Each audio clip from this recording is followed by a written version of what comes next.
السلام علیکم 10th class, کیسے ہیں آپ لوگ؟ ہم لوگ پڑھ رہے ہیں باب نمبر 7 اور آج یہ آپ کا لیکچر نمبر 23 ہے، جس میں آج ہم پڑھیں گے پاکستان کے سارک ممالک کے ساتھ تعلقات۔ سارک جو ہے ایک تنظیم ہے اور اس تنظیم میں جو ہے اسلامی ممالک شامل ہیں، ان کے ساتھ پاکستان کے تعلقات کیسے ہیں ان کے بارے میں ہم پڑھیں گے۔ یہ آپ کی کتاب کے صفحہ نمبر 45 اور 46 پر ہے۔ یہ آپ کا تفصیلی سوال نمبر 10 ہے۔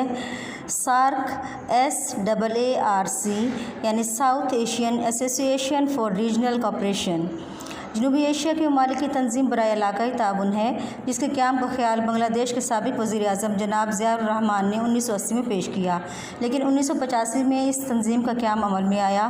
اس تنظیم کا بنیادی مقصد رکن ممالک کے درمیان باہمی تعاون کو فروغ دینا ہے، یعنی ان کے درمیان آپس میں مدد کو ترقی دینا ہے۔ اس تنظیم میں جو ممالک ہیں وہ ہیں پاکستان، بھارت، بنگلہ دیش، سری لنکا، نیپال، مالدیپ، بھوٹان اور افغانستان۔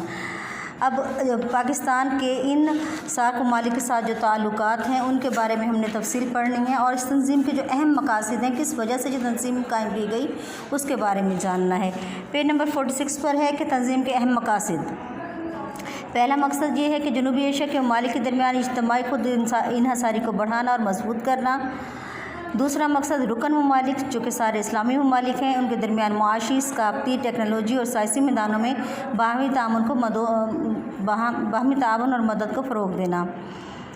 تیسرا ہے مقصد باہمی دلچسپی کے موضوعات پر مشترکہ موقف اختیار کرنا۔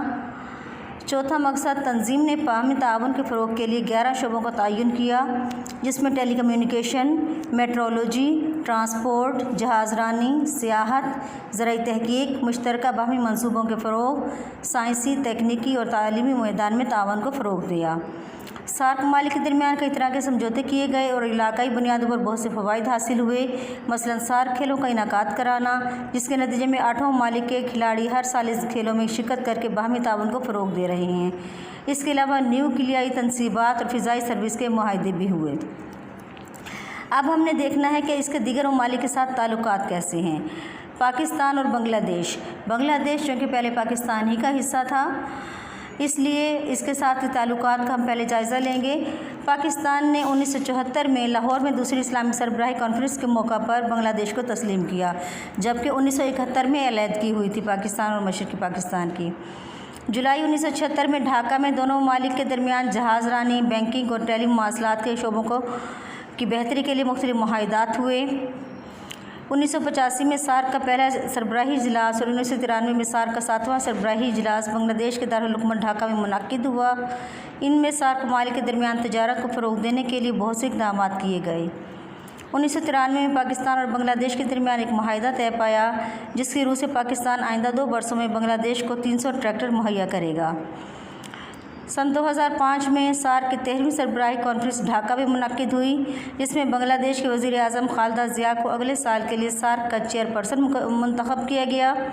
اس اجلاس میں پاکستان نے متنازع امور کو حل کرنے پر زور دیا اور علاقائی مستقبل کی تعمیر کے لیے کشمیر کے مسئلے کے حل کو ناگزیر یعنی ضروری قرار دیا۔ یہ آپ کا سوال نمبر 10 جو ہے وہ مکمل نہیں ہے، یہ چونکہ کافی طویل ہے، لمبا ہے، اس وجہ سے ہم اس کو آدھا آدھا کر کے کریں گے۔ آج کے لیکچر میں اتنا ہی کہ آپ نے اس سارک تنظیم کے جو مقاصد ہیں ان کو اچھی طرح سے یاد کرنا ہے، کون کون سے ممالک شامل ہیں، تنظیم کب وجود میں آئی اور اس کے بنیاد کس نے رکھی، اور پاکستان اور بنگلہ دیش کے تعلقات کیسے ہیں۔ ان سلسلے میں آپ نے سارے پوائنٹس کو اچھی طریقے سے یاد کرنا ہے تاکہ آپ کو آئندہ پریشانی نہ ہو۔ فی امان اللہ۔